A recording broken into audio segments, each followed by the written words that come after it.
Craig, first half better than the second half, I'm guessing, for you tonight? Oh yeah, I think it was. I was a little bit disappointed in how many points the Cowboys got on us. So there was a couple of lapses we had there. I thought we lacked a little bit of urgency at stages with our defence. It's that time of year you want to start fine tuning things, and I don't think we did that tonight. So that was a little bit disappointing. Having said that, we've come off a big month. We played some of the top teams in the competition. The Roosters, South, Manly, and Parramatta. So that was a big month for us, and I think three of them were travel as well. So perhaps we might have been a little bit flat tonight. Having said that, like the Cowboys, they just kept competing for 80 minutes. And they made a real game of it, to be quite honest. So.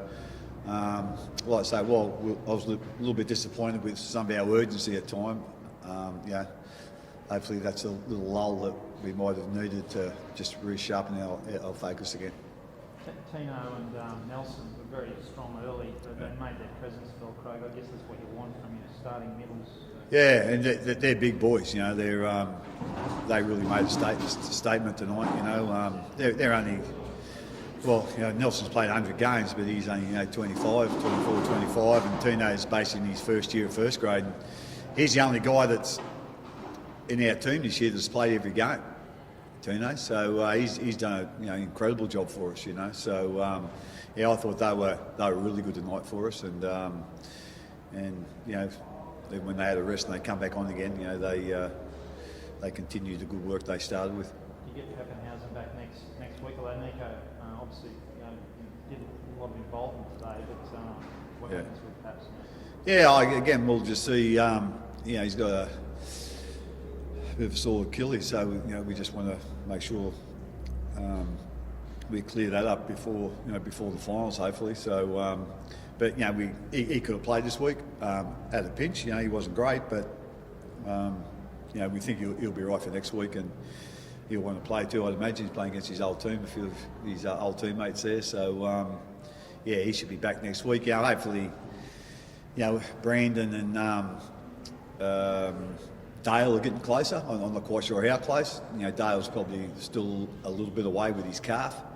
We didn't have Christian Welsh tonight either. So, a couple of those guys will be back and hopefully, strengthen us a little bit. But having said that, I've been happy with the guys that have come in.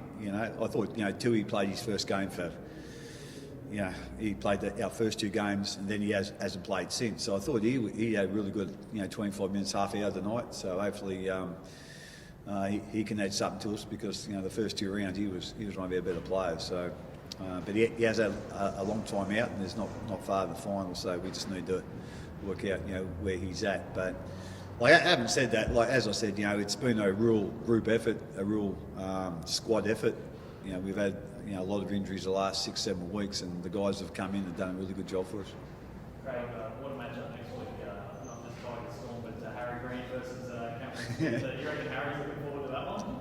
Yeah, I'm sure he is. He's come back nearly home here, I think, for Harry. So, and he's been. Everyone knows how well he's been playing. So it'll be really interesting to see how he goes against us. Having said it, I think hopefully Brandon might be back next week as well. So we might see the three of them tangle. So, but yeah, like I say, we ain't wished Harry the best of luck this year. With what he's done for the Tigers this year, he's been exceptional. So really proud of what he's done, and hopefully if he's back with us next year, we'll do the same. You got the top four locked up now. I guess I was attempting to sort of rest some of those regular players and the finals impression. Yeah, usually we probably look at that, but having said that, we've had a lot of our regulars already have time off. I think I've said before, it's a fine balance between having them as fresh as you can, but also still match hardened. So, everyone's got a little bit of a formula or a mentality or a system, for that. So, like I say, there's a few of our guys that haven't had there's only a couple that haven't had a rest, like obviously Tino. We'll look at giving him a break over the next couple of weeks, I reckon. But most of the other guys have had some time out, so we're probably looking to play most of them through. Yeah.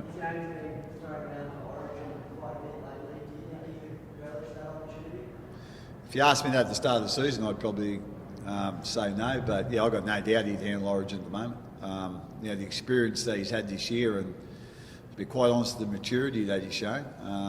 I probably didn't see that last year, to be quite honest. But he worked really hard in the pre-season and come back in real good shape. I mean, real good shape, and I think that's been the foundation to what he's done this year. He's played long minutes for us, but he's been very productive with those minutes as well. What's changed for him to mature a bit more? No, he's a lot fitter. Yeah. That's basically it. He can come back in a lot better condition this year than he was last year. Having said that, I think he was 18 years old. I think he's only 19 or 20, so obviously he would have matured and would have learned a lot from last year as well. Just being in the system and just seeing how the good players prepare and what they have to do to be a top line player. So he's taken all that on board and then come back in great shape, and you've seen what he's done this year, and I'm sure Kevy is looking really closely at him playing Origin. Craig, came out in the papers today that Curtis Scott's family received death threats following his arrest earlier this year. Obviously, you coached Curtis Scott, teammates know him. How do you react to that? I think it's a disgrace. It's some of the stuff that Anthony Seabold went through as well. And we don't want that. We don't. That's whatever anyone does. At the end of the day, it's to be copping that sort of stuff. And I've always been of the opinion it's even it's bad enough players or coaches or people in the game copping that. Without a doubt, at times we're all under pressure, but sometimes that's what's going to happen. It's when your family gets thrown into it, that's when it's really wrong. Like I say, it's bad enough that we shouldn't have to put up with it with players, but families shouldn't have to put up with that. Any sort of family. That's crap. That's bullshit. And I don't know how you stop that or reduce that. I got no idea how social media works, but when you hear some of those sort of things, I'm not real keen to find out, actually.